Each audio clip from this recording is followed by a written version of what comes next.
Oi, gente. Então, vamos para mais uma aula. Nós acabamos de terminar a Era Vargas. Ali, Vargas sai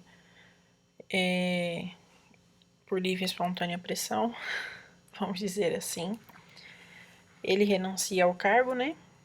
E aí, o próximo presidente, ele é eleito, né? E o nosso presidente é Eurico Gaspar Dutra.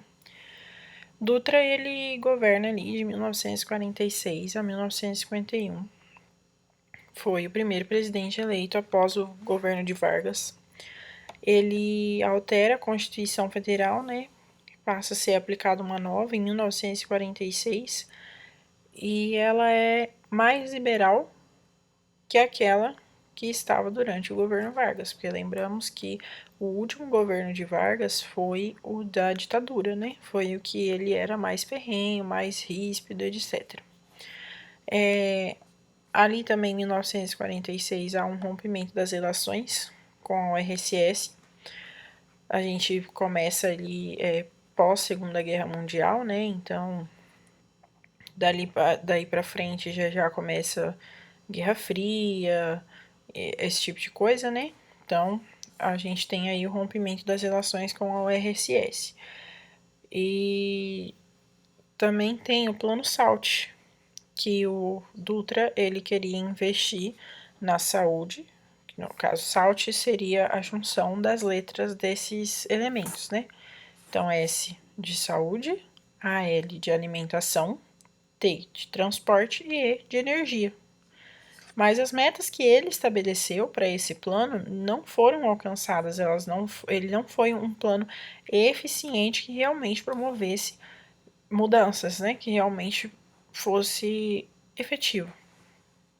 E há também uma maior intervenção do governo nos sindicatos, né? Lembramos que Getúlio Vargas cria ali a CLT e com a CLT há essa organização em sindicatos muito mais relevante, etc, né? Aí, nosso querido amigo Getúlio Vargas aparece novamente. Ele volta ao governo, dessa vez ele volta sendo eleito pelo povo. E ele vem com, tipo assim, pela falta de políticos, pela falta de pessoas que pudessem vir a governar o país naquele período, Vargas vem como uma luz, vamos dizer assim, porque durante o governo dele, a gente sabe que foi uma ditadura, que ele governou tudo como forma para que ele tivesse poder, como se ele fosse o centro das coisas, o centro das atenções. Só que, querendo ou não, Vargas fez com que a população acreditasse que ele era o cara. Vargas fez com que a população acreditasse que Getúlio era necessário na política para que as mudanças acontecessem, para que as mudanças fossem aplicadas, para que a população se sentisse satisfeita com o que acontecesse no governo. Ele continua com aquele discurso nacionalista dele, focado em uma política ainda mais desenvolvimentista, né? No governo, nesse segundo, vou usar segundo, entre aspas, porque a gente considera a Era Vargas como sendo o primeiro governo de Vargas, ainda que tenha durado 15 anos praticamente. Mas esse aqui seria o segundo governo de Vargas, quando ele foi eleito pelo voto do povo. Ele criou a Petrobras, com aquele lema de o petróleo é nosso, e ela, na época, ela era uma indústria petrolífera 100% nacional. E a gente lembra que Vargas também já tinha criado lá a Vale, então ele ainda continuava com essa política nacionalista de industrialização, mas uma industrialização nacionalista, em que o governo fosse o dono das instituições industriais, em que ele contratasse, em que ele determinava as ações, em que ele recebia os pagamentos. Então, o Estado como regente ali da indústria, né? Há uma maior intervenção do Estado na economia, como a gente viu ali no período da Era Vargas, em que há uma crise ali do liberalismo e tudo mais. Então, há uma maior intervenção do presidente, do Estado, na economia, né? Vargas também sofre com o crescimento da oposição em relação ao nacionalismo que ele tinha tão ferrenho, né? E essa oposição é capitaneada pela UDN de Carlos Lacerda. Parte das Forças Armadas brasileiras indispuseram-se com Vargas, né? Ficaram insatisfeitos com as políticas de Vargas, ficaram insatisfeitos com as medidas que Vargas estavam tomando, e foi principalmente por causa do seu nacionalismo. Em 5 de agosto de 1954, Carlos Lacerda sofre um atentado, sofrendo apenas alguns ferimentos. Quando Carlos Lacerda sofre esse atentado, o problema é que a gente tem uma imagem de Getúlio já meio ditatorial naquele período lá atrás, e quando o Carlos Lacerda sofre esse atentado aqui, é como se Getúlio tivesse encomendado, é como se Getúlio quisesse que ele morresse. E assim, deu errado, porque teoricamente ele não morreu, e quem foi culpado desse atentado foi o segurança de Getúlio. E o que piora ainda mais a situação de Vargas, porque se já não estava sendo muito boa por conta desse crescimento à oposição do nacionalismo, por conta das Forças Armadas já serem contra Vargas, e aí o Carlos Lacerda, que era o líder da UDN, sofreu um atentado, é como se falasse assim, Vargas quem mandou, ainda mais que foi o segurança de Vargas que foi culpado por isso. Então a situação de Vargas complicou muito. E em 24 de agosto de 1954, Getúlio Vargas comete o suicídio e deixa uma carta com uma famosa frase que acredito que, se não todos, a maioria de vocês já ouviu falar, que é "saio da vida para entrar para a história". Então, Vargas acaba tirando a própria vida para que ele, digamos assim, a situação dele já estava ruim. Então, para que não piorasse, para que ele fosse um marco, ele se mata. E mesmo com sua morte, ele faz toda essa publicidade, vamos dizer assim, né? Porque ele se mata no governo dele e tudo mais. Então, Vargas foi uma imagem para o Brasil, um presidente brasileiro muito significativo na política. Aí, após Getúlio Vargas, a gente tem Café Filho, que foi o vice de Vargas. Então, Vargas morre, Café Filho assume. Ele facilita a importação de máquinas e equipamentos para o Brasil, né? Ele estimula a industrialização interna, mas ele apoiava o uso do capital estrangeiro. Vamos lembrar que esse uso do capital estrangeiro, a partir do momento que os outros países eles investem na indústria brasileira, a gente acaba criando uma dívida em relação a eles, né? Seja ela econômica ou seja ela de parceria, vamos dizer assim, né? Em 1955, ele é afastado da presidência devido a uma alegação de um suposto ataque cardíaco, né? Após Café Filho, a gente tem o emblemático Juscelino Kubitschek, JK, super famoso também. JK, ele governa de 1956 a 1961. Ele focava num desenvolvimento do país rápido. Juscelino, ele queria que o Brasil se desenvolvesse 50 anos em 5. Então, por conta dessa vontade que ele tinha, a política dele acarretou em um aumento da inflação e da dívida externa. A gente já discutiu sobre essa questão da inflação antes, né? Então, se a gente tem um aumento da dívida externa aí, o poder de compra do país vai caindo cada vez mais, né? Então, assim, Juscelino, ele quer que o país cresça, mas ele gasta muito dinheiro com isso, não investe nos lugares que deveria investir, pega mais dinheiro emprestado, aumenta a dívida interna e externa e acaba complicando ainda mais a situação econômica do país. Ele promove a expansão da indústria aberta ao capital estrangeiro, né, para que os outros países entrassem no país, e ele focou na indústria automobilística do ABC. Tem uma famosa imagem, que me perdoem, eu acabei não colocando, que é uma foto de vários Fuscas parados um do lado do outro, assim, e tem a imagem, acho que de Juscelino na frente, assim. É bem característico desse governo dele, porque ele investe muito nessa parte. Então, se você investe numa indústria automobilística, você precisa do quê? Você precisa de estrada. Então, no governo de Juscelino, há um aumento na construção de estradas no país, porque ele quer que a população compre mais carros.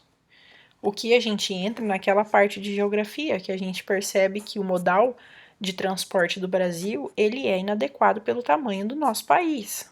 O nosso país é conhecido como um país continental. Então, o fato de ter se investido em rodovias, ao invés de ferrovias, ao invés de transporte marítimos ou fluviais, no caso. Então, assim, no governo de Juscelino Kubitschek, esse investimento na indústria automobilística foi uma das coisas que intensificaram essa escolha errônea do modal do país, que a gente vê até hoje as consequências que isso leva, porque um modal de transporte desse tipo, rodoviário, implica em um gasto muito maior. Que a gente pega assim, um transporte vai acontecer geralmente como? Por um caminhão. O primeiro que tem o caminhoneiro, que precisa dirigir, precisa se alimentar. Ele não pode dirigir 24 horas por dia porque ninguém aguenta. Segundo, a gente tem ali um investimento voltado para os combustíveis, porque para um carro rodar, um caminhão rodar, ele precisa de combustível. Então a gente tem o aumento da emissão de gases poluentes, a gente tem aí com o qualquer aumento que ocorre na parte dos combustíveis, ela interfere no preço das coisas. Ela interfere no preço do arroz que a gente compra no mercado, ela interfere no preço do óleo que a gente compra no mercado, porque o dinheiro que vai lá, o valor que sobe lá no combustível, sobe para o dono da empresa que vai fazer o transporte. E esse transporte precisa ser pago por alguém, esse transporte é pago pela gente. Então a gente percebe que desde o governo de Juscelino Kubitschek, as más decisões dele, as más escolhas dele, investimento em setores, acarretam em problemas até os dias atuais. E é também no governo de Juscelino Kubitschek que há a construção da nova capital do país, Brasília. A construção de Brasília para melhor proteção é no sentido de que, se a gente tem, até então, a capital do país era o Rio de Janeiro. Pensem comigo, várias vezes durante a República, ali no início, a Marinha Brasileira colocou os navios em direção ao Brasil apontando seus canhões. Isso não era só o Brasil que poderia fazer. Qualquer outro país que quisesse invadir o país, quisesse invadir o Brasil, quisesse tomar o nosso território, poderia chegar por mar. E isso é errado. É errado a gente permitir essa facilidade de acesso à nossa capital. Então, levar a capital do país para o interior com a criação de Brasília, Juscelino foi muito inteligente nesse sentido. Porque realmente a capital do país ficar na área litorânea não é o certo, não é o adequado, não é o que fornece maior proteção para os brasileiros, vamos dizer assim, né? Após Juscelino, a gente tem Jânio Quadros. Jânio Quadros governou ali durante alguns meses, de 1961. Ele foi uma alternativa aos velhos políticos e partidos, porque, incrivelmente, a gente vive uma corrupção no Brasil desde muito, muito, muito tempo atrás. Então, Jânio era aquele que usava o lema de vou varrer a roubalheira do Brasil. Tinha até musiquinha dele com a vassoura, ele andava com a vassourinha, que ele falava que ele ia varrer a corrupção do país e tal. Então, tipo, o Jânio era como se fosse o cara que ia melhorar as coisas, sabe? Ele se alinhou às forças mais conservadoras da política. Ele se juntou ainda mais com a ala conservadora da política. Mas foi Jânio Quadros quem retoma a política externa com o RSS. E ele condecora Ernesto Che Guevara. Isso implica em algumas consequências para Jânio Quadros, né? E o que acontece é que ele renuncia em 25 de agosto de 1961, mal tendo um ano de governo. Após Jânio Quadros, a gente tem João Goulart, famoso Jango. Ele governa de 1961 a 1964. Ele assume a posse em um sistema parlamentarista, mas após um plebiscito que ocorreu, ele retoma o poder como presidente, no caso, né? O Brasil volta a ser presidencialista. Ele é quem implanta o plano trienal, combate à inflação e a retomada do crescimento industrial. Ele quem proporciona reformas de base agrária, tributária, financeira e administrativa. E foi ele quem é derrubado por um golpe de Estado dado pelos militares, né? Então é no governo de João Goulart que os militares dão um golpe de Estado e entram no poder e começa a famosa ditadura militar. É bom lembrar aqui, no caso, que esses 5, 6 presidentes que governaram, acho que são 6, isso, são 6 presidentes.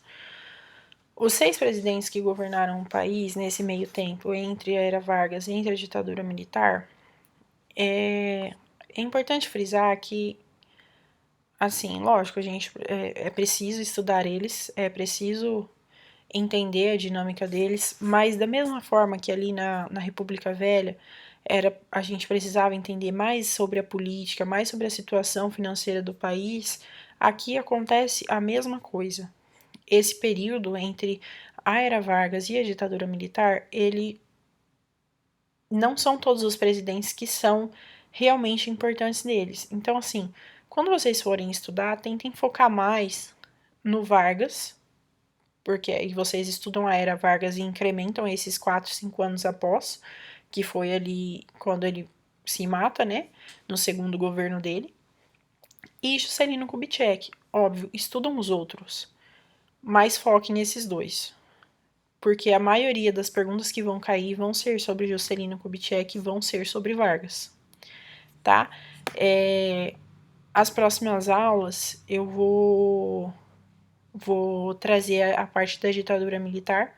Ainda não decidi exatamente como vai ser, se vão ser divididas em 2 aulas ou se vou trazer tudo em uma. Vou ver ainda, mas bons estudos para vocês. E é isso, gente. Um beijo e até semana que vem.